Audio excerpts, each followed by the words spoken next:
네, 방금 소개받은 숭실대학교 사회복지학부의 김경미입니다. 우리는 지금 총 6분 오셨는데요. 방금 소개를 한 분 못 드렸습니다. 김은채 선생님이 아까 오전에 발표를 해주셨는데 지난해 저희랑 같이 포토보이스를 이용한 발표 연구를 같이 해주셔서 같이 자리를 하게 됐습니다.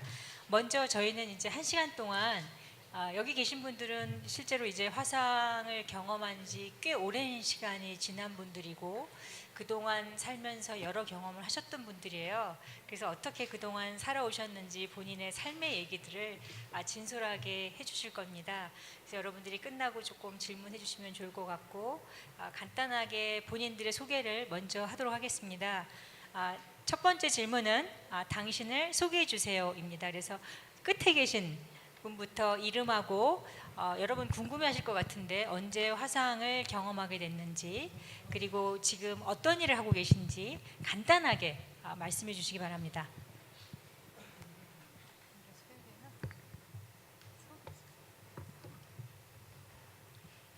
네, 안녕하세요. 저는 한순옥이고요.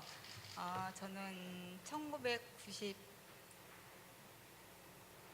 1993년도에 화상을 입었습니다. 네, 지금 하는 일은요, 보험 설계사예요. 그래서 저는 그 일에 보람을 느끼고 있고요. 하여튼 감사합니다.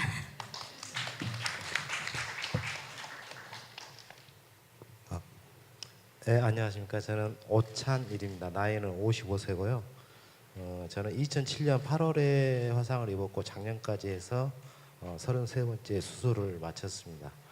그리고 하는 일은 병원에서 중환자실과 재건 수술하시는 분들 이송이라든가 그런 일을 도와주고 있고 또 저녁에는 야간대학, 홍원대학교 건축학부 복수전공으로 사회복지를 하고 있습니다. 감사합니다. 안녕하세요. 저는 이름은 엄문자고요. 다친 데는 2014년도 1월 15일 날 다쳤고요. 지금 한 5년 정도 돼 가는데 지금 개인 사업을 하고 있습니다.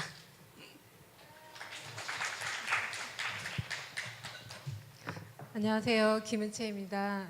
현재 저는 광주광역시 장애인 종합지원센터에 근무하고 있는 김은채고요. 저는 2006년도에 화상을 입었고 지금은 이제 박사과정에서 공부를 하고 있는데 아직 많이 부족한 점이 많아요. 근데 오늘 이 자리를 빌어서 여러분도 희망이 있다는 걸 좀 보여주고 싶습니다. 제가 모델은 되지는 않겠지만은 저 같은 사람도 열심히 하다 보면 이 자리에 설 수 있고 충분히 여러분들은 저보다 더 훌륭하신 분들이기 때문에 내년에 했을 때는 꼭 여러분들이 이 자리에 참석하셔가지고 더 자리를 빛내줬으면 좋겠습니다. 감사합니다.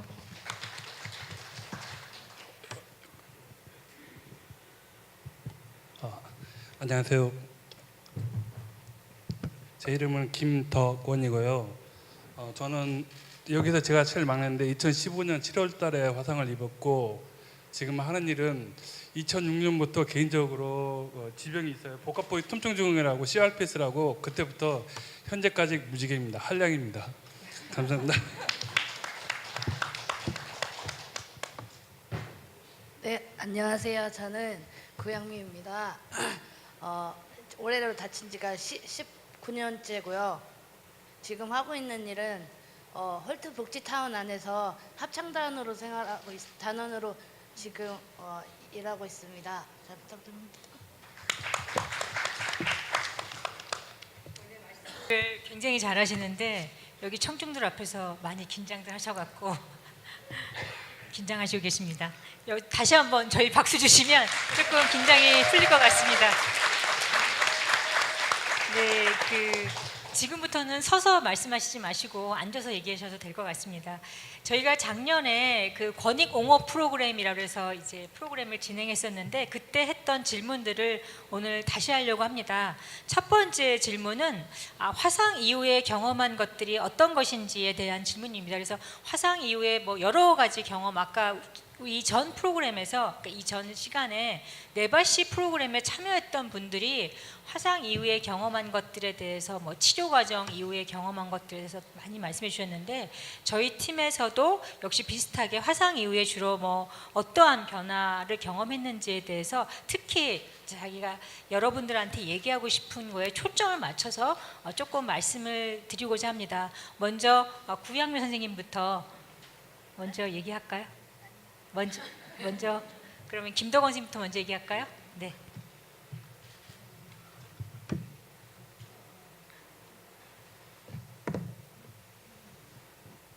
말해야죠.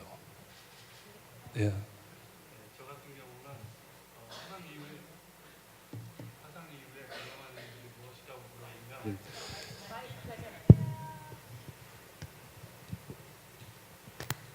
이제 잘 들립니까? 죄송합니다. 제 손가락이 조금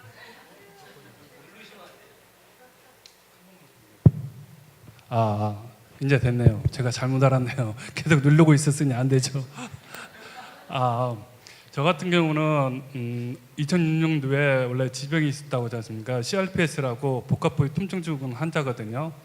근데 이제 사회와 한환하려다가 계속 몸을 만들었어요. 다시 일을 하려고요. 근데 이제 2015년 7월달에 경주서 이제 화상을 그 처갓집에서 폭발 사고로 인해서 전신 화상을 입었어요. 그래갖고 저도 이제 부산 베스트엔에서 한 6개월 살다가 이제 이 한강으로 넘어왔거든요. 근데 모르겠습니다요. 그 전에 저 같은 경우는 그 마약이라는 게 우리가 보통 통증이 심하면 맨 초반에 마약을 많이 맞잖아요. 근데 이미 저는 마약을 많이 경험했거든요. 마약이란 의료용 마약을. 그래서 제가 지금 질문이 뭐죠?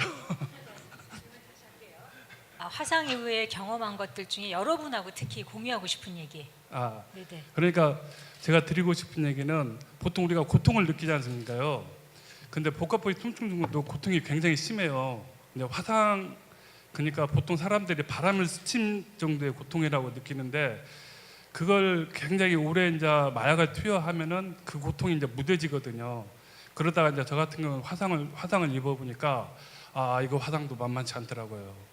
이게 마약이 중환자실에 딱 들어가서 마약을 응급실에서 마약을 계속 동국대병원에서 계속 마약을 투여하는데도 이 의식이 계속 살아있더라고요.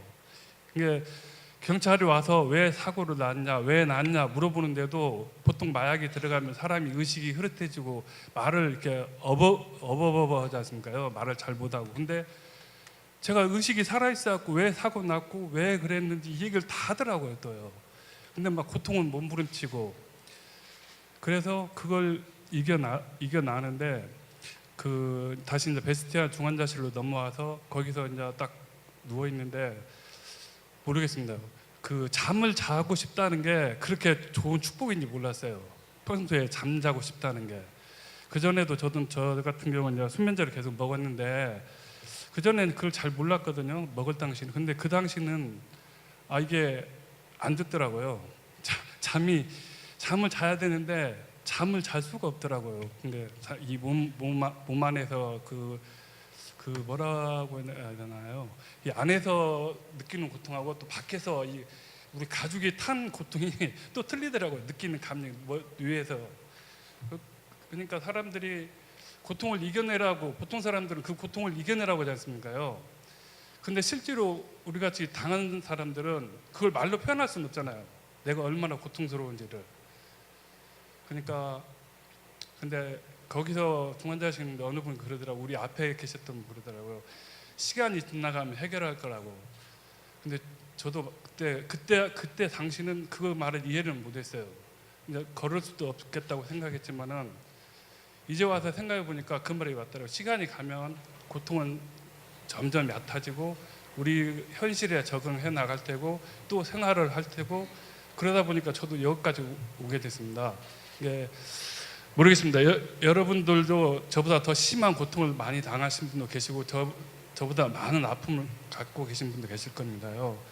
그렇지만 제가 드리고 싶은 얘기는 시간이 가면 그 고통은 엷어지고 우리의 삶은 다시 살아갈 수 있다는 것을 좀 알아주셨으면 좋겠고요.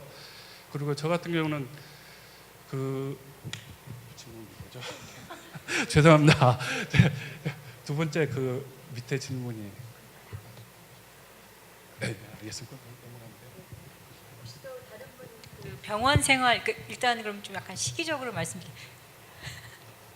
병원 생활에서 이제 아까 많은 분들이 실제로 고통에 대해서는 모든 사람이 공감하고 뭐 그거에 대해서는 더 이상 얘기를 할 필요가 없을 정도로 공감하는데 그 고통을 견뎌내가는 게 이제 시간이다라는 말씀들을 굉장히 많이 하셨던 것 같아요. 근데 그 시간이 가는 거 외에 어떤 것들이 조금 도움이 됐었다라고 얘기해 주실 것 좀 있으신가요?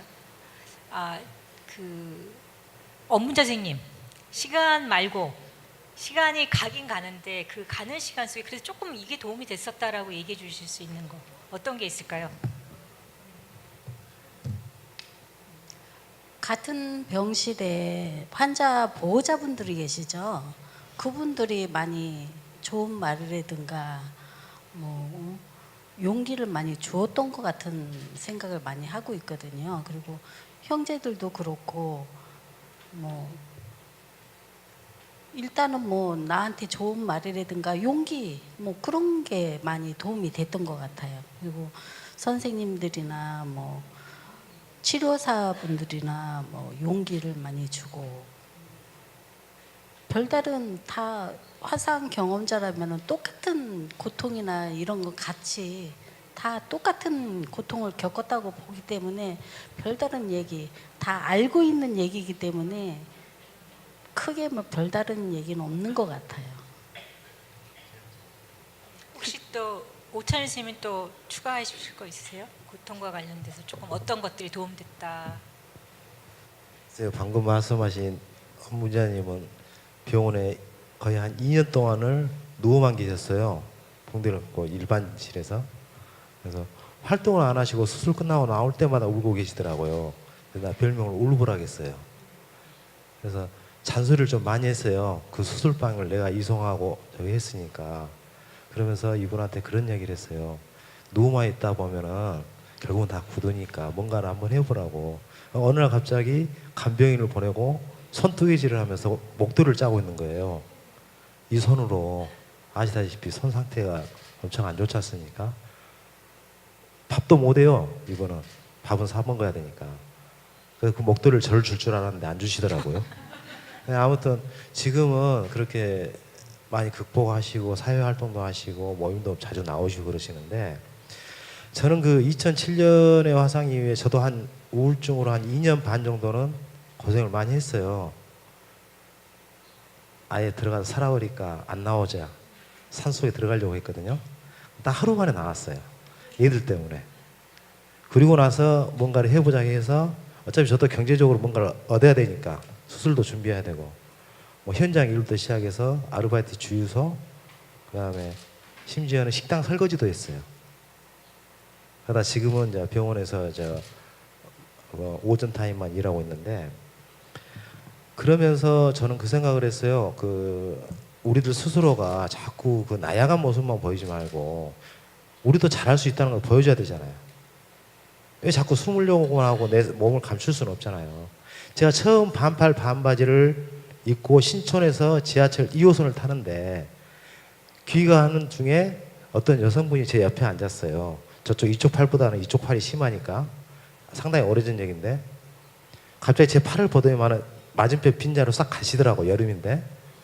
저는 그때 어떤 생각을 했냐면은 이분이 없음으로 해서 공간이 생겼잖아요. 제가 메고 있는 백백을 여기다 놔뒀어요. 너무 편한 거예요. 옆에 사람이 없으니까 덥지도 않고. 그 생각을 가졌어요. 그분이 어떤 생각이 중요한 게 아니라 내 생각이 더 중요한 거잖아요. 그리고 나서 우리가 뭔가 하고 싶은 도전이 있다. 그래서 지금 7년째 마라톤을 뛰고 있는 거 아시죠? 춘천 마라톤. 처음에 한 명으로 시작했어요. 작년에 43명이 다 완주했죠. 그 다음에 올 봄에 서울 하프 마라톤, 저기 바로 뒤에 계시는 고병찬 씨 휠체어 밀고 10km 뛰었는데 3km에서 페이스 오버 해가지고 제가 1시간대 이내로 들어와야 되는데 제 최고 기록이 1시간 3분대였는데 이번에 19분대로 좀 밀렸습니다. 춘천 마라톤에서도 고병찬 씨와 같은 저희 화상으로 인한 절단 장애인 되신 분들 휠체어 2번 밀어봤고, 개인적으로 풀코스를 뛰어봤는데 아마 이지선 씨도 그 보스턴 마라톤에서 풀코스 뛰어보셨죠? 5시간 46분 46초. 저 죽는 줄 알았어요. 이거 마라톤은 스포츠가 아니라고 생각했거든요. 그 다음부터는 더 이상 풀코스는 도전 않고 10km만 계속 하는데 저희들이 그 마라톤을 통해서 느끼는 것이 그거예요. 뭔가 우리도 할 수 있다는 성취감을 느끼게 하는 것이고 걷기 대회를 하든 저 체육 대회를 하든 콘서트를 진행하든 송년회를 하든 간에 밖으로 나오시라는 거예요. 저희들한테는. 그리고 저와 같이 사진을 찍으면 저하고 찍힌 사진은 무조건 SNS에 공개돼요. 전체 공개되니까 자신 없으면 저하고 사진을 못 찍는 거예요. 그렇게 끌어내야죠. 그러면서 한두 명씩 시작된 게 지금 해바라기 모임이 된 거예요. 처음에 단 2명이 시작했어요. 제가 10년 전에 단 2명이 시작해서 지금은 수백 명의 회원들과 소통을 하고 있고 제가 개인적으로 전국에 있는 해바라기 회원들과 소통하는 사람이 1000명이 넘어요. 그래서 개인적인 상담도 할 수 있고 하지만은 또 그 이후로도 가끔가다 연락도 오고 제가 굳이 뭐 베스트한 병원이 아니라 한강성심병원도 가고 한강수 병원도 하고 심지어는 부산에 있는 하나병원도 가요. 그쪽 지역에 계시는 회원들도 많이 계시니까. 그래서 그분들하고 자주 만나면서 소통하면서 늘 얘기해요. 우리가 화상 이전의 삶과 화상 이후의 삶이 달라야지 똑같을 필요는 없잖아요. 근데 화상 이후의 삶이 더 힘들어 버리면은 의미가 없잖아요. 그래서 제가 항시 SNS 그 마라톤 뛸 때 출사표를 던질 때 하는 말이 있어요. 어린 왕자에 나오는 얘기거든요. 그 글인데 삶의 의미는 발견하는 게 아니라 만들어가는 것이라 했어요. 저희가 화상으로 인해서 뭔가 인생의 변화가 생겼다면은 뭔가 새로운 도전, 새로운 것을 만들어가야 한다 생각하거든요. 그래서 이 나이에 야간대학을 다니면서 건축을 배우고 사회복지를 배우고 있습니다. 하루 24시간이 짧을 정도로 저 열심히 살다 보니까 제가 2007년도에 고3이던 딸이 지금은 30이 돼가지고 지금 무역회사를 다니고 있어요. 막내딸은 유치원 선생을 하고 있고 그렇게 시간은 금방 가더라고요. 지금 여러분들이 이 순간에 병원에 있는 순간이 고통스러울 줄은 몰라도 여러분들이 계획하는 바를 꾸준히 생각을 하셔가지고 퇴원 이후의 계획을 생각하시면서 어떻게 내 인생이 변화시킬 거냐, 내 인생의 어떤 문제점을 어떻게 만들어갈 것이냐, 앞으로를 계획하시라는 거죠. 자꾸 그 침체되고 고통스러운 생각만 하다 보면 진짜 고통스럽죠. 여러분들처럼 똑같이 중환자실에서도 겪어봤고 저도 중환자실에서 치료팀 때 무릎 꿇고 불면서 죽여달라고 사정한 적이 있어요. 보이는 부분과 다르게 저는 발바닥이 더 심해요. 발가락 분리수술을 했기 때문에. 하체 부분이 더 심한데도 마라톤을 뛰어요. 고통을 느끼면서도. 그 뭐냐면은 내가 어떤 여러분들의 어떤 리더가 됐을 때는 리더의 역할도 중요하지만은 그분들을 이끌어가는 수장으로서 뭔가 시범을 보여야 된다는 그런 의무감도 있겠죠. 그래서 저는 그 늘상 여기 계시는 분들도 재건 수술할 때 제가 많이 찾아뵙지만은 앞으로도 마찬가지라 봐요. 화상 이후에 앞으로 여러분들이 병원을 퇴원하고 어떤 목표를 가지고 어떤 활동을 하시느냐에 따라서 여러분의 제2의 인생이 멋질 수가 있다는 거죠. 네, 오찬일 회장님 정말 화상계 아버지 같은 분이라 화상 이후에 오히려 굉장히 많은 새로운 활동들을 하셨고 지금 굉장히 중요한 말씀을 해주신 것이 인생은 의미를 만들어가는 것이다. 저도 요즘에 굉장히 많이 생각하는 주제 중에 하나인데 많은 말씀해 주셨습니다. 인생은 인생을 의미를 만들어가는 것이다라는 말씀해 주셨고 화상 이후에 많은 활동을 새롭게 시도하시고 계속해서 새로운 활동들을 끊임없이 해가시는 걸로 말씀하셨습니다. 그 김은채 선생님도 실제로 화상 이후에 많은 것들을 새롭게 시도하시는 걸로 알고 있는데 어떤 활동들을 시도하셨고 어떤 느낌들을 갖고 계신지 궁금합니다. 저는 아까 제 거 발표할 때도 이미 조금 나왔지만 저는 솔직히 이 일을 하고 싶었어요. 왜냐면 화상 전에 이미 저는 어린이집 교사로서 일을 하고 있었기 때문에 다치고 어느 정도 신체적인 게 극복이 된 다음에 삶의 의미가 곧 일이라고 저는 생각을 했어요. 내가 살아있는 존재가 일로서 표현돼야 되는데 일이 없는 삶이 너무 힘들었어요, 제 스스로한테. 그래서 그 과정 중에서 일을 하고 싶어서 동사무소 또 취업 성공 패키지 학원을 다니면서 이것저것 준비를 다 해왔지만은 저를 고용하는 직장은 하나도 없더라고요. 그리고 지금 제가 수술을 여러 번 해서 좀 많이 좋아진 상태였는데요. 예전에는 목에 수축이 너무 심해가지고 목이 거의 없을 정도로 있었거든요. 그래서 얼굴 부위하고 목 부위가 너무 심하다 보니까 저를 채용해 준 곳이 단 한 곳도 없었어요. 사실은. 근데 아르바이트도 하고 싶었지만 아르바이트도 보여진 부분이 너무 많이 제가 있다 보니까 거기서도 거절을 당했었고, 그러다가 고민 끝에 제가 이제 결론을 내린 게, 제가 화상 전에 대학원을 다니다가 사실은 화재가 나가지고 공부를 그만뒀었거든요. 그래서 공부를 좀 더 해봐야 되겠다 생각을 하고 다시 공부를 하게 됐는데, 그 과정 속에서도 대학원 선생님들하고 이렇게 소통을 해야 돼요. 사실 제가 조교를 했기 때문에 소통을 해야 되는데, 물론 거기에서는 저를 이해하신 분도 계시지만 저의 외형상 비춰진 모습을 이해 못하신 분들은 또 제 모습을 보고 거부감을 이렇게 보이신 분도 계셨어요. 근데 저는 그때 많은 걸 느꼈어요. 사회복지 전문대학원에서 사회복지 전공한 선생님들께서, 그리고 강주에서 알아주는 기관장들, 센터장들 분들이 이런 마인드로 어떻게 사회복지를 하신다고 공부를 하실까, 하다못해 안면 하상 장애인에 대한 이렇게 거부감을 드러낼 수 있다는 게 저는 도저히 이해를 할 수 없어요. 이분들이 과연 실천적으로 공부를 하기 위해서 이 자리에 오셨나, 아니면 학문적으로 그냥 자기를 좀 더 지식을 업그레이드 시키려고 오셨나, 아니면 학위를 받고 싶어서 단지 오셨나, 이런 생각을 되게 많이 했던 그런 딜레마에 좀 빠진 경우가 있었는데, 그거 역시 제 스스로 제가 생각을 바꾸지 않으면 계속 불만족 상태로 이어질 것 같아서 나중에는 이제 긍정적인 생각으로 되돌리게 됐었고요. 그리고 저는 이제 여기 계신 분들 물론 불편한 점, 어려운 점도 많이 계시지만 저는 한 가지 또 장점도 있었어요. 제가 화상 장애인으로서 예전에는 제 겉모습만 보고 모든 사람들이 저한테 접근을 했었는데요. 저의 모습, 비춰진 모습, 이게 비록은 이쁘지 않고 불편한 모습을 가지고 있어도 저를 이해해 주시고 다가오신 분들이 꽤 많으셨습니다. 그러니까 좀 빗대어서 말하자면 정수기예요. 정수기가 물을 이렇게 걸러주잖아요. 걸러주고 정말 우리한테 몸에 제일 좋은 물만 저희들한테 공급해 주듯이 저 역시도 다른 사람들 한번 싹 걸러서 저한테 오시는 거예요. 그러면 그분은 정말 저를 있는 그대로 받아주시고 있는 그대로 인정해 주시기 때문에 이분들의 마음은 정말 따뜻하다는 걸 제가 많이 느꼈어요. 내가 장애를 비록 가졌지만 이런 분들이 계시기 때문에 우리가 살아갈 수 있는 거구나. 그런 힘으로써 내가 에너지를 받고 또 내가 어떤 일을 해야 되겠다 하는 목표도 설정이 되고요. 근데 그분들이 계시기 때문에 이런 사회가 되고, 또 여기 학산재단에 계신 이사장님도 계시고 여러분도 계시고 의료진도 계시고 또 사회복지계에 계신 분도 계시고 다양한 분들이 계시지만, 이렇게 한 분 한 분들의 관심이 결국은 큰 파급 효과가 일어나서 우리들이 더 떳떳하게, 더 당당하게 살아갈 수 있는 그런 발걸음이 되지 않을까 싶어요. 그래서 여기에 계신 분들도 느끼지만 물론 어려움도 있지만 이 장애로 인해서 내가 한 번 더 성숙할 수 있는 계기가 됐었고요, 저는.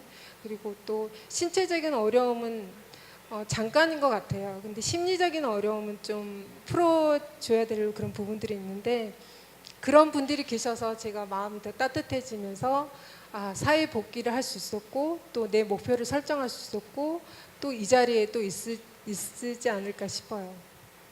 네, 김은채 선생님이 이제 사실 다시 학교로 가서 취업이 되면서 이제 많은 삶의 의미를 찾으셨다고 말씀해 주셨고요.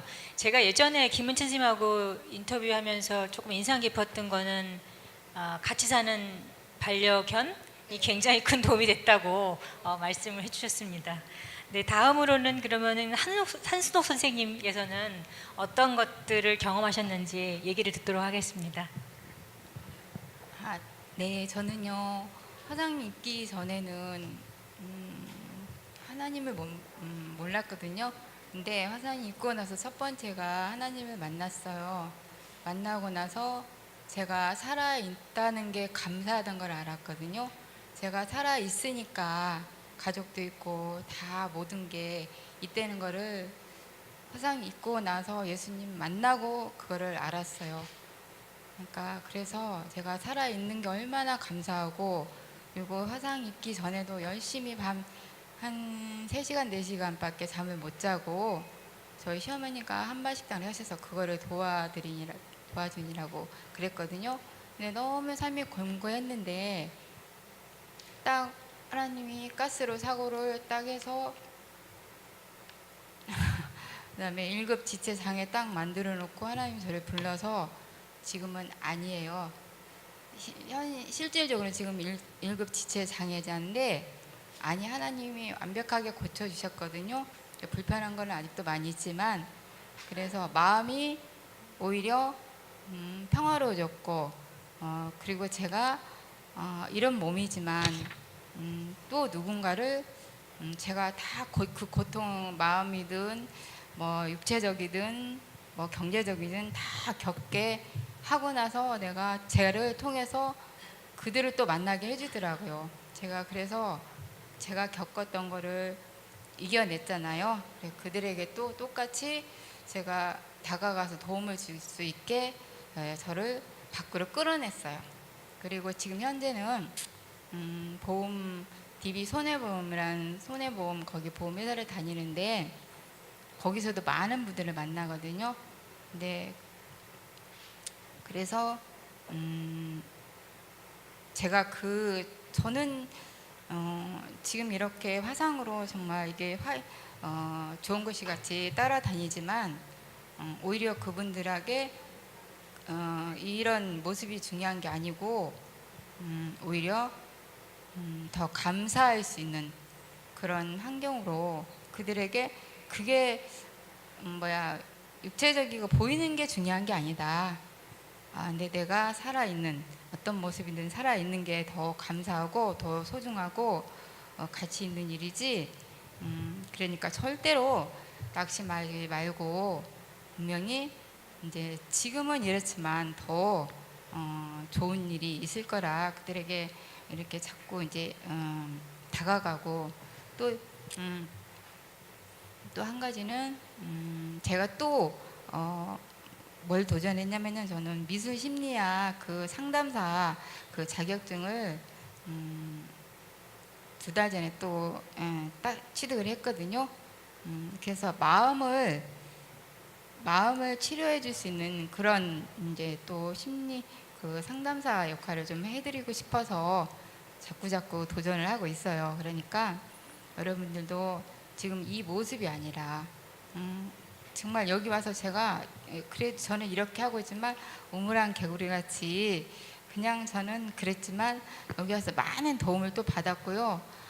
더 도전하고 싶은 생각이 있고 더 제가 많이 배워야겠다, 많은 정보도 얻어야겠다. 그래서 이렇게 제가 오히려 받은 거 참 많아요, 엄청. 근데 그거를 그들에게 돌려줄 수 있는 그런 자리, 제가 이렇게 바뀌었다는 게, 이런 삶으로 바뀌었다는 게 너무 감사합니다. 어쨌든 이 자리에 있게 해주신 게 또 이렇게 이 자리에서 정말 부족하고 정말 죽을 수밖에 없는 제가 죽었으면 이 자리에 있지도 못했겠죠. 근데 이렇게 살아서 이 자리에서 또 이런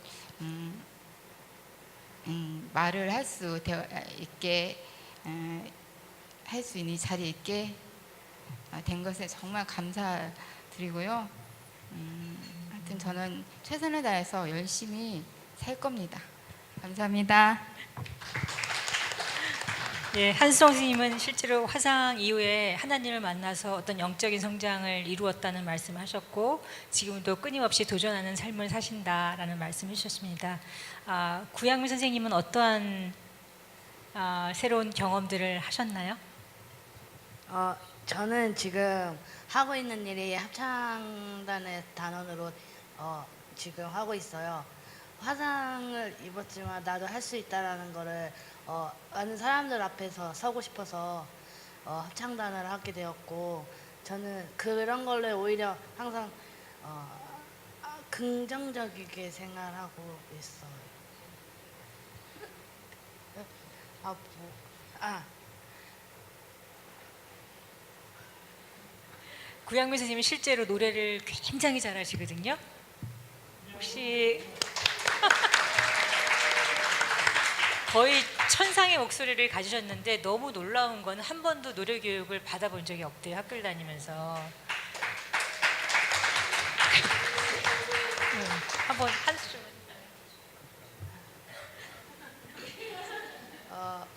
이거는 누구의 곡이긴 한데 소원이라는 곡인데 그 소원이라는 곡인데 너무 아름다운 곡이에요. 근데 지금 제가 목이 감기가 와서 이거 잠깐만. 깜짝 놀랐어요. 세상이 어둡고 무서워도 내가 가는 길이 험하고 어려워도 난 두렵지 않아요. 나는 혼자가 아니죠. 우리의 행복한 노래 있고 사랑하는 가슴 곁에 있어.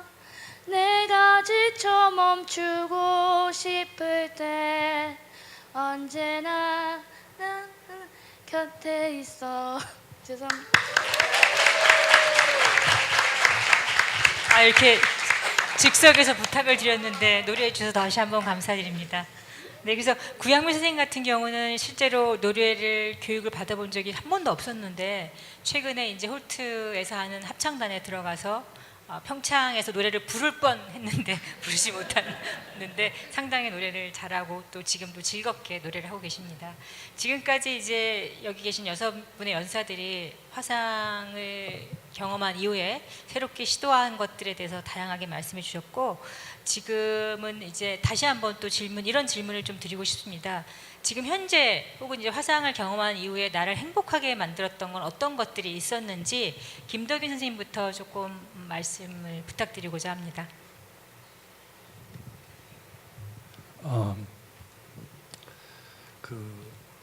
저 같은 경우는 한량이었다고 했지 않습니까요? 2006년부터요. 이게 이 실업자가 되고 보니까 엄격결에 저도 이제 회사를 다니다가 뭐 회사에서 동료가 이제 차로 들이받는 바람에 그게 뼈가 안 붙어가지고 그게 어떻게 뭐 신경이 이상이 있어가지고 이렇게 됐어요. 그러다 보니까 이제 실업자가 되다 보니까 그 일을 하고 있을 때는 솔직히 그 아침에 나갔다 저녁 한 12시, 10시 막 이렇게 돌았거든요. 그러니까 집에 오면 뭐 술 한 잔씩 먹고 오면 집에 오면 자기 바빴고 그 다음날 아침에 또 출근해야 되고 근데 집에서 이제 다치고 집에서 놀다 보니까 그 전까지는 사람 사는 게 뭔지 몰랐어요. 행복이라는 게. 그 가정이라는 울타리를 솔직히 저 같은 경우는 진짜 몰랐어요. 잘. 저희 가정사가 조금 그렇게 좋은 편은 아니거든요. 저도. 그래서 행복이라는 그 낱말 자체를 몰랐는데 집에서 놀다 보니까 그 행복이라는 게 뭔지 좀 알겠더라고요.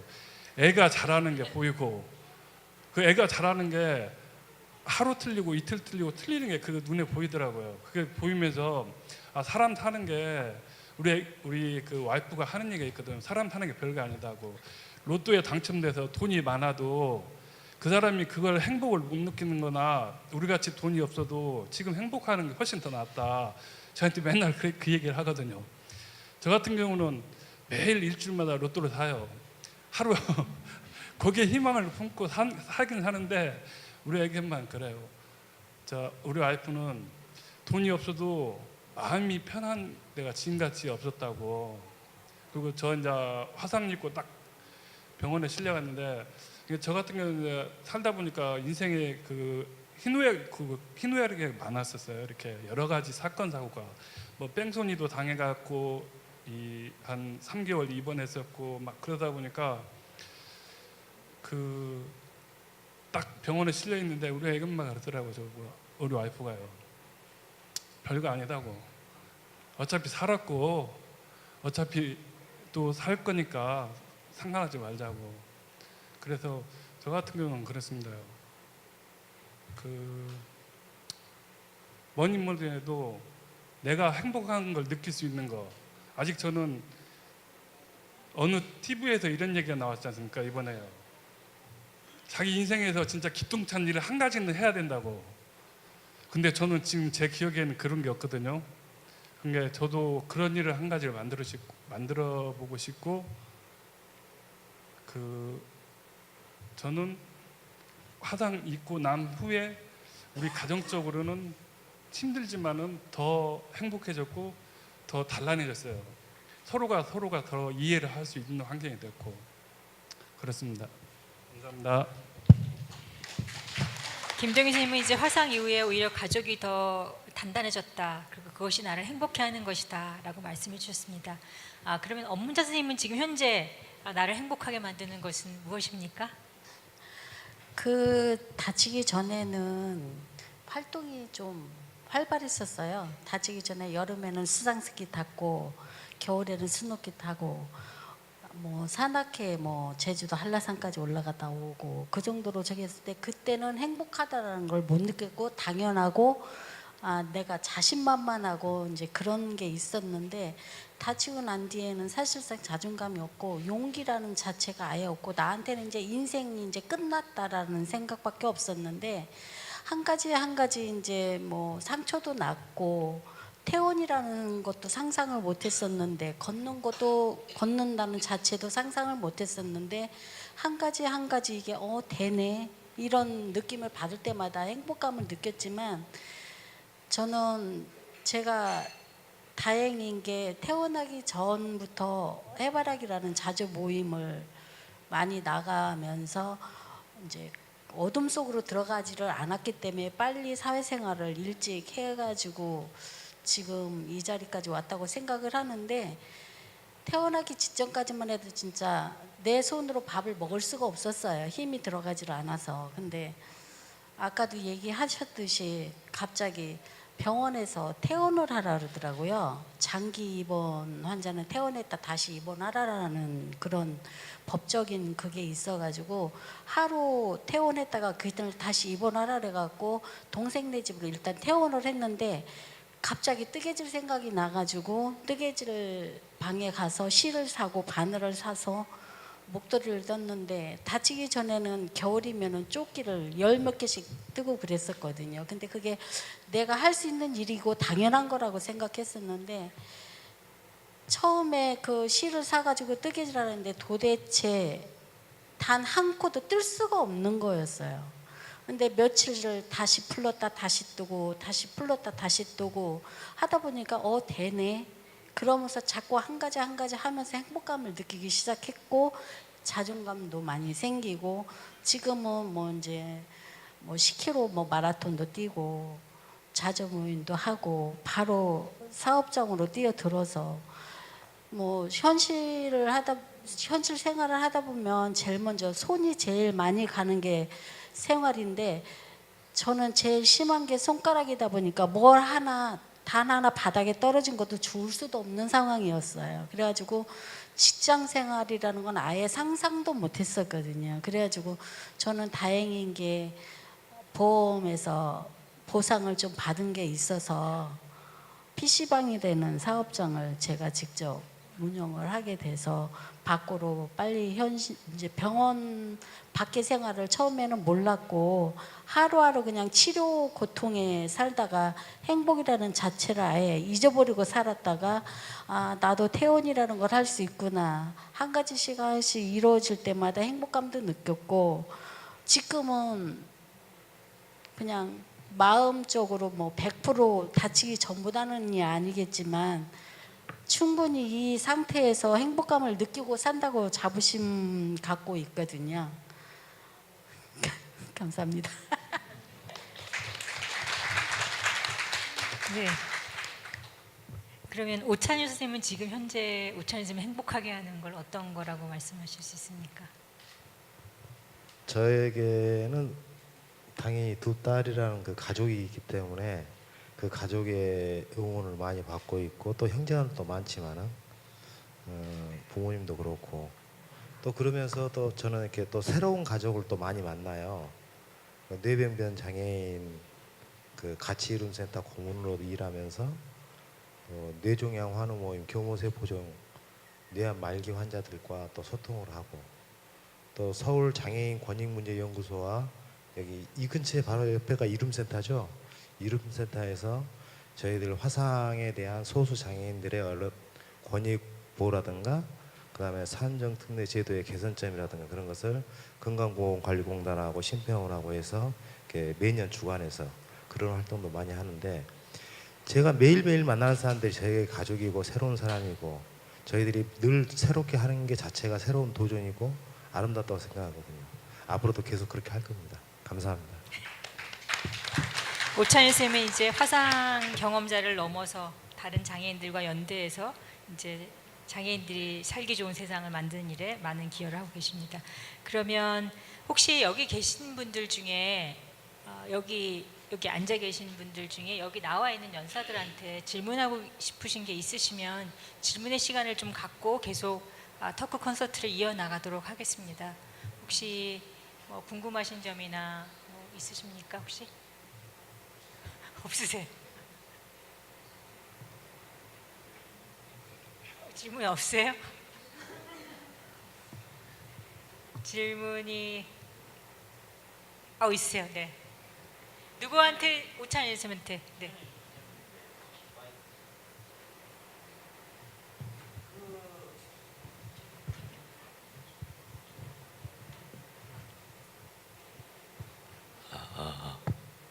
그 화상에서 폐가 나오신 계기가 있다면 뭐 어떤 게?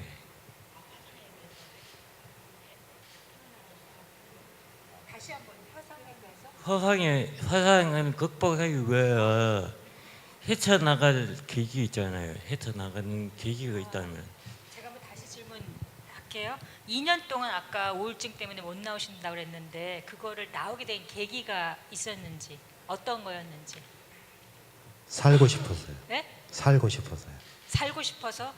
이게 뭔 뜻이냐면은 저희 딸들한테 자랑스러운 아빠가 되고 싶었고 과거에도 자랑스러운 아빠였고 모든 걸 다 해주는 슈퍼맨이었는데 화상 이후에 제가 2년 동안 공백기가 생겼잖아요. 그런 딸들한테 더 이상 실망을 주기 싫었고 그래서 가족을 위해서 나왔고 그 이후에 그 딸들의 응원과 또 다른 가족들의 응원에 힘입어서 지금 이렇게 활동을 하게 됐는데 제가 반팔을 입었다는 기억을 오늘 출근하는데 긴팔을 늘 입고 출근하는데 반팔을 입어야겠다는 생각한 것이 딱 5분밖에 안 걸렸어요. 그래서 5분 만에 들어가서 다시 반팔 입고 반바지 입고 출근했던 거예요. 그렇게 긴 시간은 안 했어요. 그 우리가 고민을 해서 해결이 된다면 100번 전번 고민을 하는데 고민해도 해결 안 될 것 같으면은 그냥 가는 거예요. 네? 그렇잖아요. 일단 시도를 해보고 도전을 해보고 어떤 경험의 수라든가 뭐 생각을 해야지 하지도 않고 포기하는 거 하지도 않고 안 될 거다 생각하는 것 자체가 나는 실패라고 생각하거든요. 그래서 물론 가족의 응원이 가장 큰 것 같아요 지금 저한테는. 혹시 또 다른 질문 있어요? 오늘 제가 무슨 신문 기사를 보니까 그런 말 있더라고요. 뭔가 하고 싶은 거는 생각을 말지 말고 그냥 해라. 아무 생각도 하지 말고 그냥 해라. 뭐 이러는데 그게 오찬현 선생님 말씀하신 거랑 좀 비슷한 것 같아요. 네. 혹시 또 다른 질문들 있으세요? 저는 이제 개인적으로 질문이 업문자센터에 있는데 업문자 선생님하고 이제 인터뷰하다가 2년 동안 거의 커튼 밖으로 나오신 적도 없으셨더랬거든요. 맨날 동료들이 와서 조금만 나와봐라, 복도까지만 나와봐라, 나와봤는데 한 번도 안 나오다가 어느 날 갑자기 외출한 다음에 뜨개 용품을 사갖고 뜨개질을 하기 시작하셨거든요. 그거가 어떻게 갑자기 하루 만에 됐는지가 굉장히 궁금했어요. 어떻게 그게 가능한 거죠? 하루 만에 그냥 갑자기? 저도 뭐 생각을 길게 하지 않았어요. 그냥 문득 내가 살아야 되려면 내 손으로 밥은 먹을 수 있어야 될 거 아닌가 싶은 생각이 들어서 그때까지만 해도 내 손으로 밥을 먹을 수 없이 보호자가 없으면 내가 단 한 끼도 밥을 먹을 수 없기 때문에 살아야 되기 때문에 그 생각을 했었던 거고, 뜨개질 그 전에 했었기 때문에 그 뜨개질이 손에 힘이 얼마나 많이 가는지를 알았기 때문에 아, 이걸로 재활을 시작을 해야 되겠다라는 생각으로 일단 뜨개질 방으로 갔죠. 또 그럼 질문이 있는데 네. 2년 동안 살아야겠다는 생각은 매일매일 하지 않아요 혹시? 아니요. 안 해요? 하루하루, 예, 하루하루 그 치료가 너무 고통스럽다 보니까 네. 내일이라는 생각보다 치료로 끝나고 병실로 오면은 눈물로 범벅이 된 상태에서 아, 오늘 하루 진짜 또 가는구나. 그 생각 외에 내일이라는 생각을 해본 적이 없었어요. 치료 과정에서는 정말로. 아니 그러니까 제 말은 예.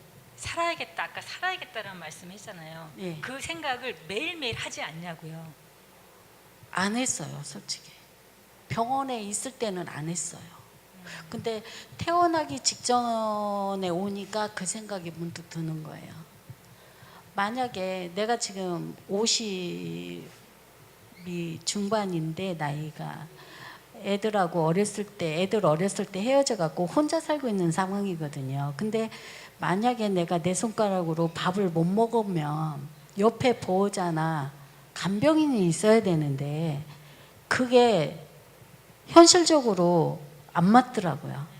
혼자 생활을 하는데 간병인이나 보호자가 있어야 되는데 그게 현실적으로 맞지가 않아서 내 손으로 하지 않으면 나는 그냥 죽게 생겼다라는 생각밖에 안 들었어요. 그때 당시에는.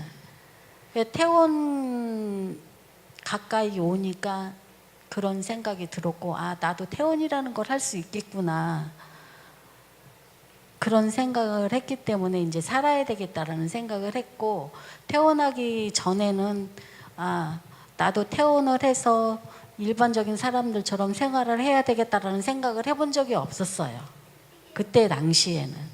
근데 퇴원이 임박해 오니까 아, 나도 살아야 되겠다라는 생각을 한 거죠.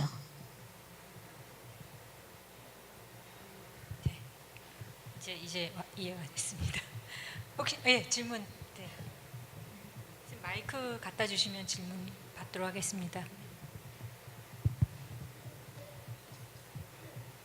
저기 오찬일 선생님께 질문이 좀 있는데요.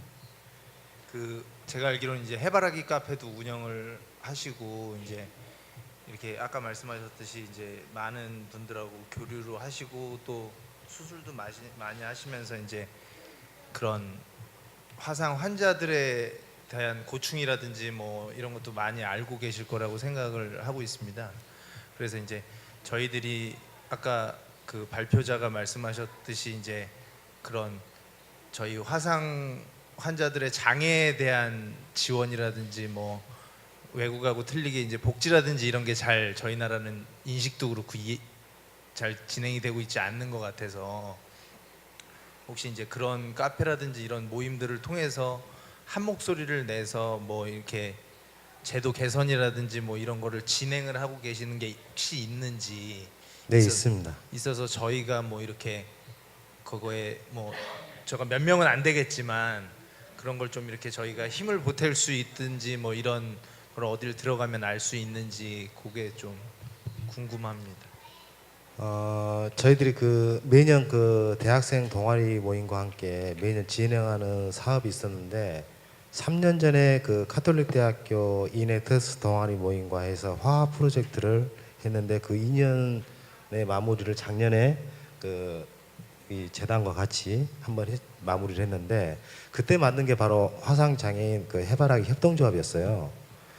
그래서 협동조합을 만드는데 아직 정식으로 그 사회적 협동조합이 아니다 보니까 지금 잠깐 정체되어 있는데 지금 올해 준비하고 있는 것은 비영리 사단법인으로 해서 저희들 화상 장애인으로 해서 정식으로 국가에 등록을 한 것을 목표로 하고 있습니다. 지금 지방선거 이후에 바로 이제 준비를 하려고 하는데 그걸 하려는 이유 중에 하나가 아까 말씀하신 분 중에서 화상으로 인해서 장애 등급 받기 힘들다고 그러지만 저는 지체장애 4급이거든요. 저도 화상으로 인해서 장애를 받았는데 여기 계신 분들 그 대부분이 화상으로 인해서 장애 등급은 받았는데 여러분들이 그 주변에 그 제도라든가 그런 것이 많은 문제점이 있다고 생각하지만은 그것을 우리가 그 한 목소리를 내기 위해서는 우리만의 조직화된 그 집단이 필요하다. 해바라기라는 모임 자체는 제가 혼자서 지금 10년째 그냥 독재하고 있는 거예요. 제가 만들고 운영하고 제가 뭐 후원을 받든 무엇을 하든 지금까지 뭐 쭉 진행해 왔는데 그것에 이제 어느 정도 한계가 있잖아요. 그리고 그동안에 많은 쌓여 있는 노하우라든가 그런 걸 집약을 해서 비영리 사단법인을 만들고 그걸 통해서 기존에 만들어져 있는 협동조합을 잘 운영해서 우리들이 직업도 가지고 고용도 하고 우리 스스로가 자립하는 그런 것을 올해 안에 완성시키려고 하고 있습니다.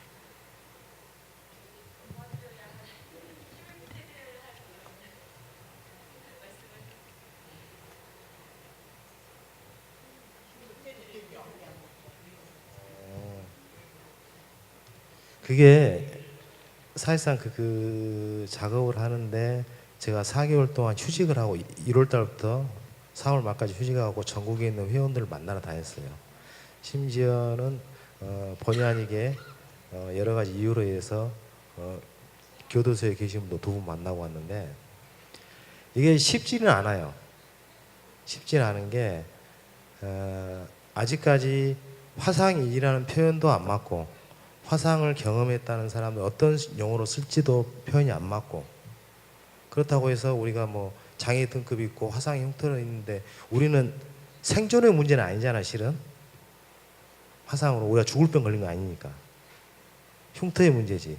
그리고 그것이 사회적 인식 변화의 개선이 모든 국민한테 어필하고 하는데 한계가 있다는 거죠. 개인적인 활동에 있어서. 그래서 제가 그 운영하는 그 카페라든가 제가 운영하는 밴드라든가 제가 SNS 통해서 뭐 제 이름 치면 다 나올 거니까 거기에다가 공지를 할 거예요. 지방선거 이후에 어떤 필요한 부분 또 여러분이 남기고 싶은 정책에 대한 반영 문제라든가 그런 부분을 올리면은 여러분들이 그때 한번 연락을 주시면은 전체적으로 올해도 마찬가지예요. 올해도 이름센터에서 그 보건복지과 정책 토론이 있어요. 제가 매년 주장하는 게 하나 있어요. 산정특례 제도가 2010년에 생겼습니다. 그리고 암 같은 경우는 5년이죠. 저희들은 1년이고 의사 선생님의 주치의 연장에 의해서 6개월이 되는데 1년 6개월 안에 저 같은 경우는 수술이 작년까지 하는데 11년 걸렸는데 1년 6개월 안에 모든 문제가 끝나는 건 아니잖아요. 그래서 그 산정특례 제도를 이 사람이 재수술할 때 탄력적으로 그때 인정을 해주고 나머지는 또 2월 시켰다가 해주라.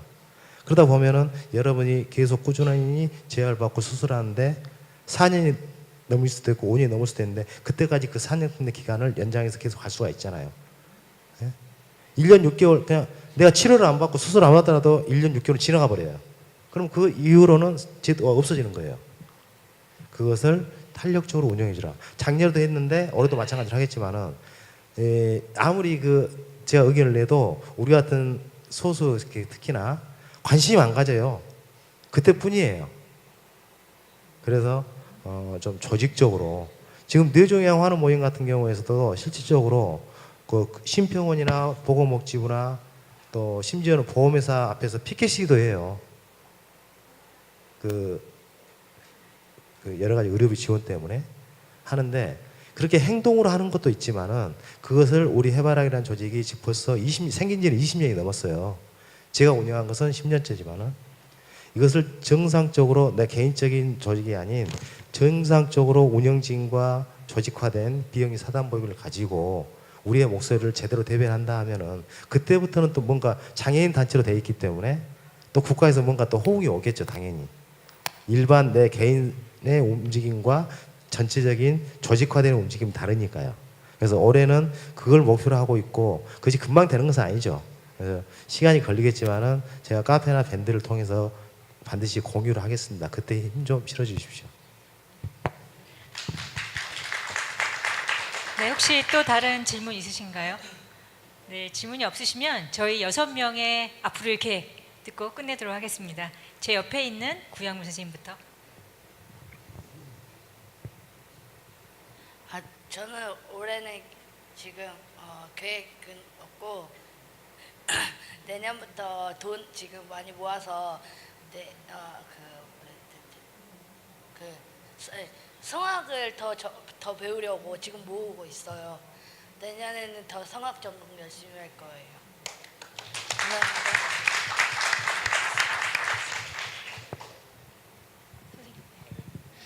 감사합니다. 저 같은 경우는 이제 운동을 시작했거든요. 이제 한 3개월 됐는데 운동을 헬스클럽 다는 3개월 됐는데 이제 관절 부위가 많이 늘어나고 해서 앞으로 한 올해 말 정도 다시 직업을 찾아서 다시 직장을 갖는 게 제 앞으로 계획입니다. 감사합니다.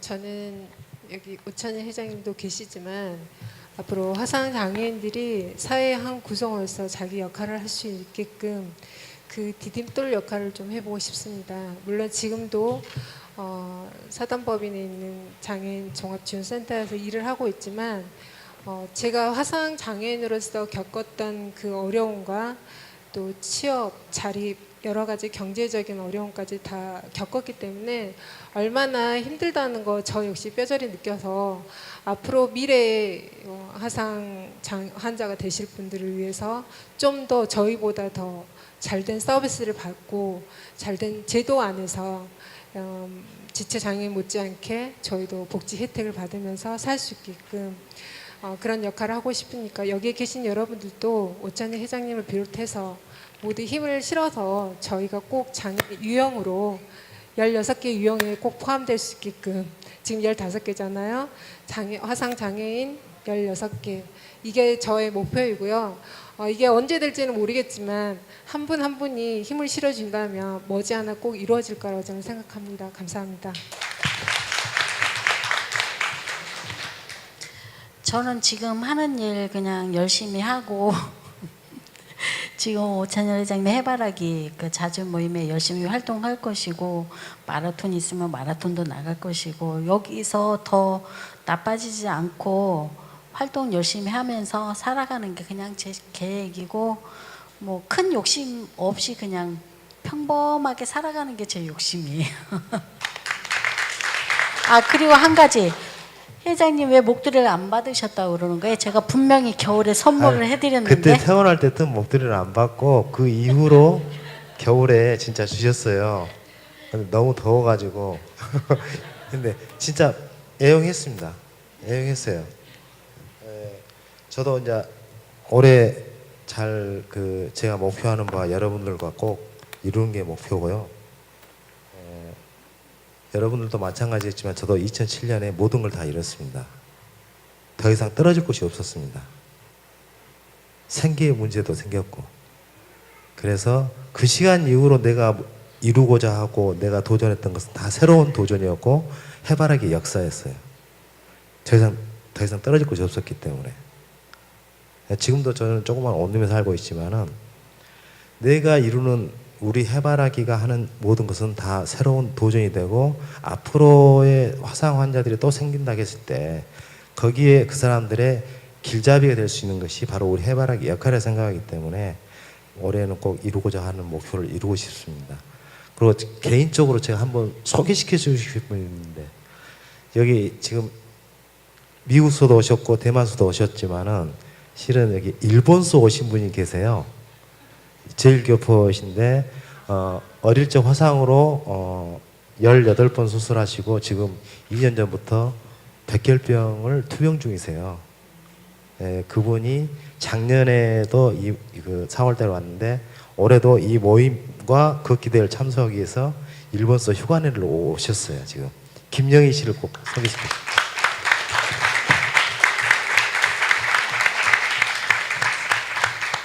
네.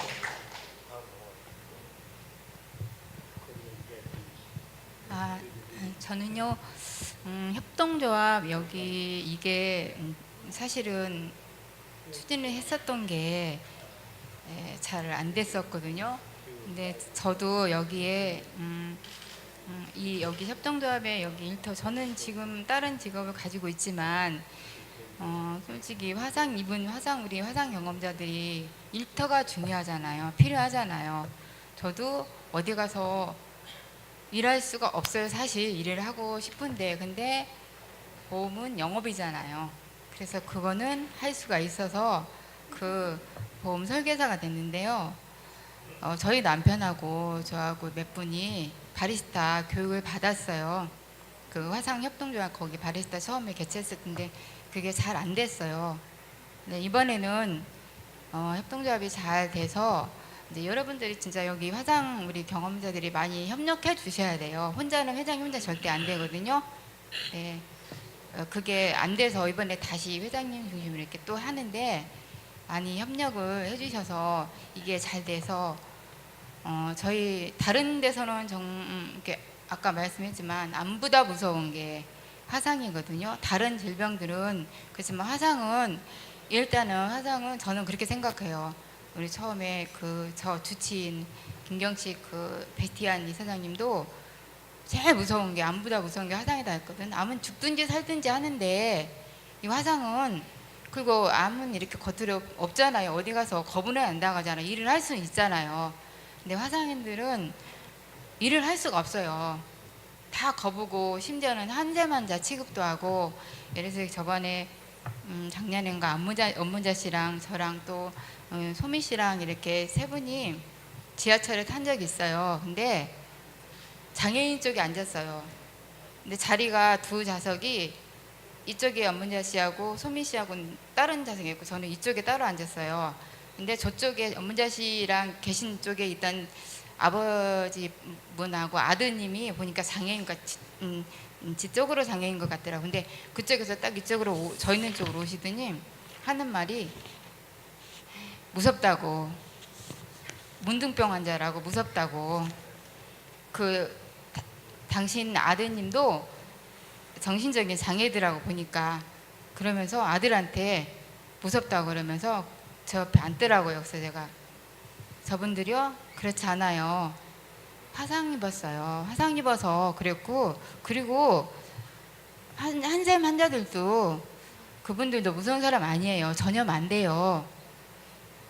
그랬더니 그분이 다음 정류장에서 아들 데리고 도망치듯 내리더라고요. 저희들이 이래요. 그러니까 저희들은 이 협동조합이 잘 돼서 각자 지금 일터에서 일하는 분도 있지만 일하지 못한 분도 있잖아요. 하고 싶은데. 그러니까 저도 예수님 믿기 전에는 어떤 상태였냐면 2년 만에 사상 입고 2년 만에 예수님 만났거든요. 퇴원해갖고 1급 지체 장애 돼갖고 왔는데 일어서고 앉고도 못하고 바닥에 갈 때는 여기서 여기 옮기는 데는 엉덩이가 다리였어요. 제가 밥을 먹을 수도 없고 일어설 수도 없고 화장실 갈 수도 없고 밥을 줘야 밥을 먹고 대소변을 받아줘야 제가 할 수 있고 저희 초등학교 1학년, 2학년 때 저희 아이들 1학년, 2학년 때 사고를 당했었거든요.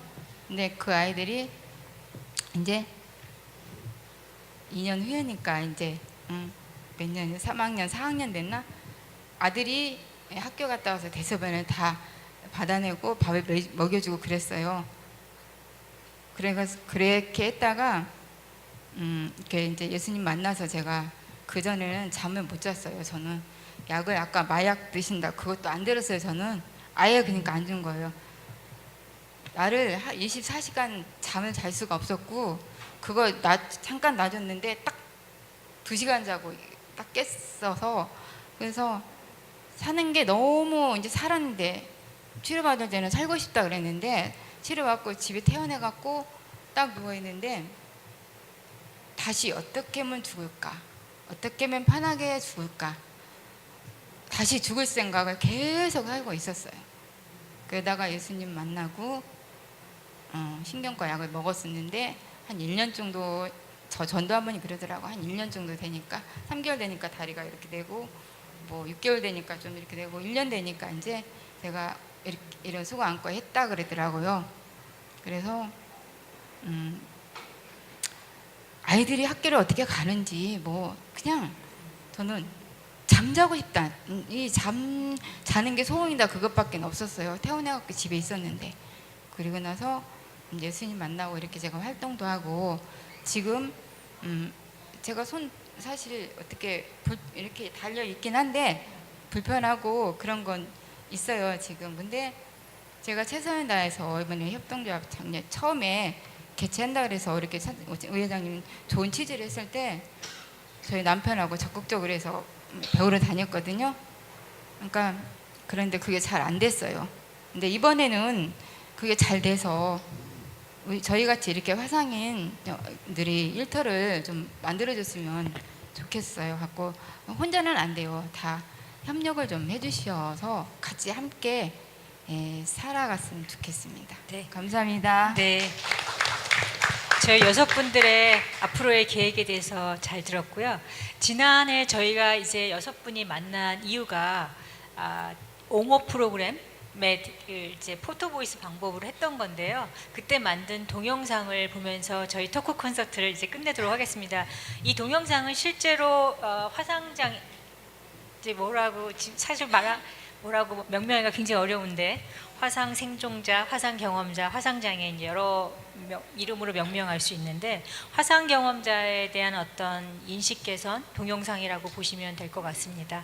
네, 한번 동영상을 보시면서 이 세션을 마치도록 하겠습니다. 감사합니다.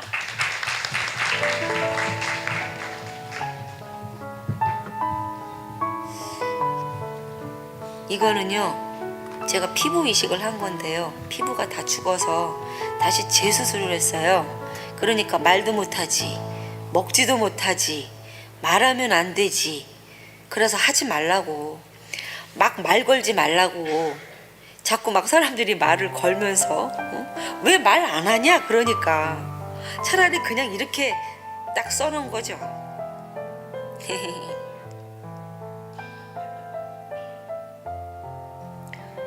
인생을 살다 보면 누군가 뒤에서 잡아끄는 그런 게 있습니다. 인생이라는 이 틈바구니에 갇혀있는 상태에서 십자가 같은 게 있는데요. 그 십자가가 누구를 노릴지 모르는 내가 될 수도 있고 누군가 될 수도 있죠. 이제 손이 불편하다 보니까 저런 거 아무것도 아닌 것도 내 손으로 할 수 있는 것이 없어요. 진짜 바닥에 뭘 집을 수도 없고 집히지도 않고요. 다치기 전에는 이런 장애인석이라든가 뭐 이런 거는 쳐다보지도 않았거든요. 앉아도 눈치 보이고 그랬는데요. 지금은 자동으로 가서 앉게 돼요. 나도 모르게. 서 있기가 고통스럽잖아요. 우리는 조금만 서 있어도 벌이 와서 쏘는 것 같아요.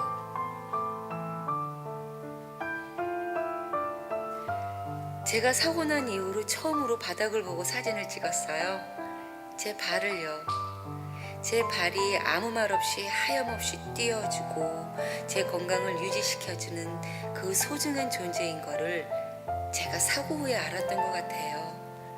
그리고 늘 위만 보던 제가 아래를 보면서 많이 겸손해지는 계기가 됐었거든요.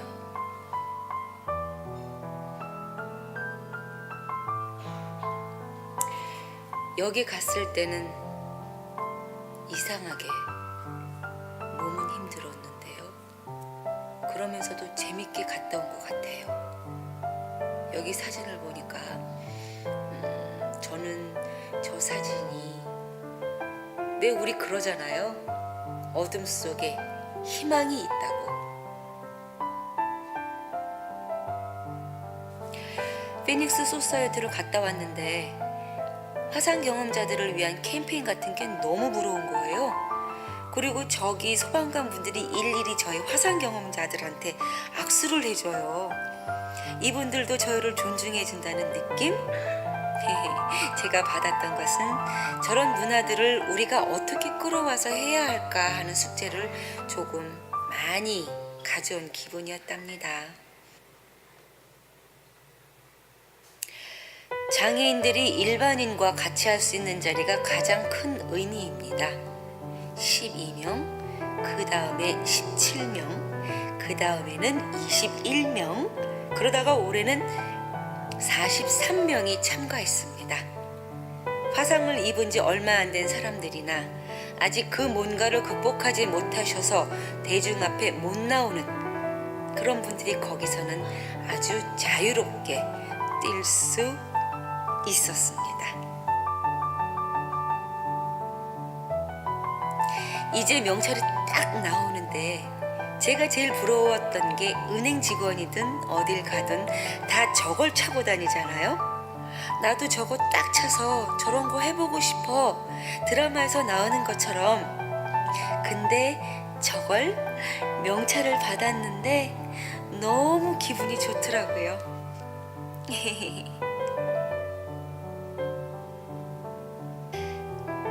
제가 화상 입기 전에는 굉장히 힘들었어요. 애들하고 노는 거 자체가요. 그런데 애들하고 관계가 화상 다치고 나서 좋아졌어요. 애기 엄마하고도요. 그러니까 그 큰 고통을, 원래 한번 고통을 겪었던 사람은 방황을 하게 되는데 다시 다음 큰 재난을 하나 겪으니까 가족이라는 이 테두리가 더 단단해졌던 것 같아요. 복직이 터져 나가는데 잘은 모르겠지만 하늘은 시꺼먼데 저 불빛들이 꼭 제 마음을 표현하는 것 같았습니다.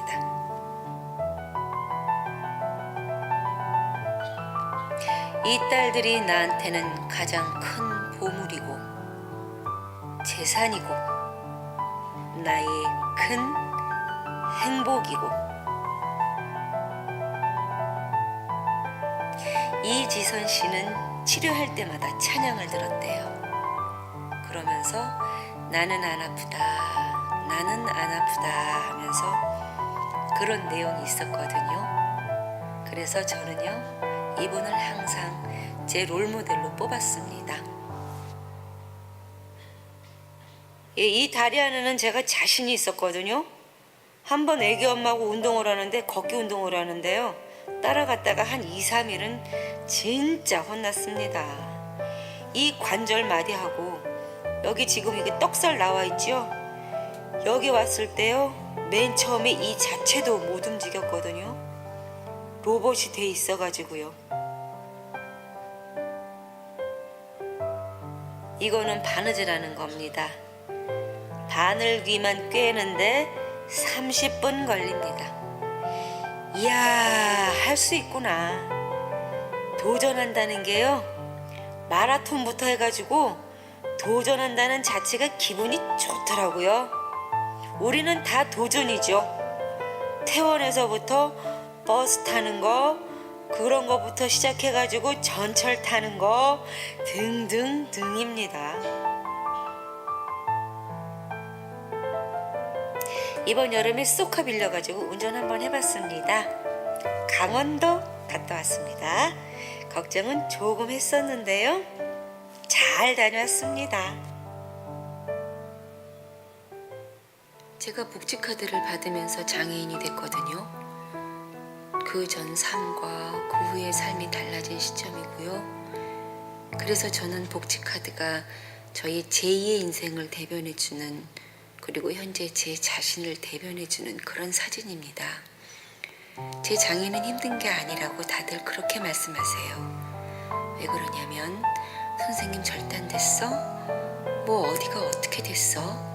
정신이 나갔어? 이런 게 아니기 때문에 저를 장애인으로 취급을 안 해주는 게 거의 대부분이더라고요. 장애인 당사자들조차도요. 거기에서도 저희들은 어떻게 보면 소외되고 또 차별을 받더라고요. 이중적으로요.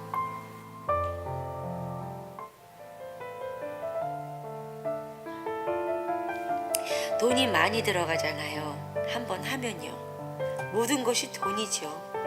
거기만 하는 것이 아니고 다른 이쪽에 이식할 피부도 있어야 하고요. 그래서 22년 만이었나? 여기 했거든요. 이번에는 4번을 했거든요. 그러니까 이제는 이제 하기 싫다, 그 생각이 처음으로 들더라고요. 그래도 하고 나서 조금 더 편해진 거죠. 많이요. 이제는요. 14년도부터 꾸준히 지금도 이게 서울장애우 권익문제연구소하고 함께 활동하는 책자의 일부분입니다.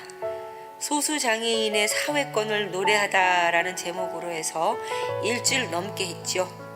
그래서 제 파트는 화상 부분이고요.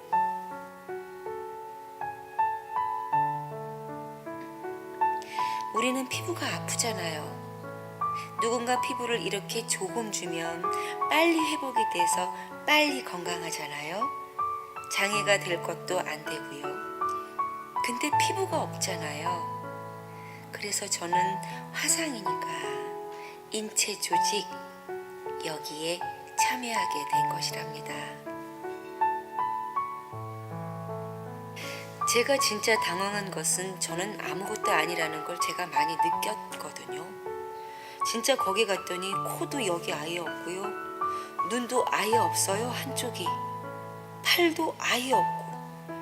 몸에 이렇게 화상 흉터는 있지만 저는 당당하더라고요. 그분들에 비하면 내가 왜 그동안 그 많은 시간을 10년 가까이 되는 시간을 이렇게 허비를 했을까라는 생각이 정말 많이 들었습니다. 이건 내가 죄를 지은 게 아니잖아요. 죄를 지은 게 아닌데 내가 왜 그동안 이런 것들을 보여주지 못하는 그런 용기 없는 행동을 했을까라는 생각을 했답니다.